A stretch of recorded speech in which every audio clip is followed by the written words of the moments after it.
Hello friends, जय जगन्नाथ। आज ये वीडियो रे मु आपनको रोजमेरी वाटर केमिति प्रस्तुत करा जाए ताहा मु बतेइबी।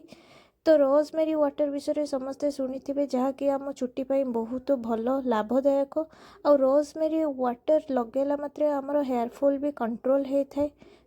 फास्ट आम गोटे कप पानी नहीं जावा, से आम रोजमेरी लिप्स गोटे चामच पकेबा। ए रोजमेरी लिप्सटा मु फ्लिपकार्ट रो मगई थी और तार क्वालिटी भी बहुत ही भल भाव में रिसीव होती। प्राइस भी बहुत कम थिला।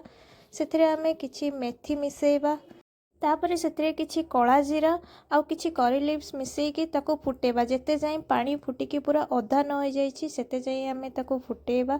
तार गोटे कलर चेंज होकी रेडिश कलर आसीजिवो। फुटी सारला परे ताको ठंडा हवा पई रखिदबा। ठंडा हो सारा परे, प्रॉपर ठंडा हो सारा परे ताको छाणिकी गोटे स्प्रे बोतल रे आमे कंटेन करनबा। आ स्प्रे बोतल रे रखिकी आमे ताको 5 दिन जाए यूज करि परिबा। आराम से फ्रिज रे ताको आपण स्टोर करि परिबे, यूज करि परिबे। Thanks for watching.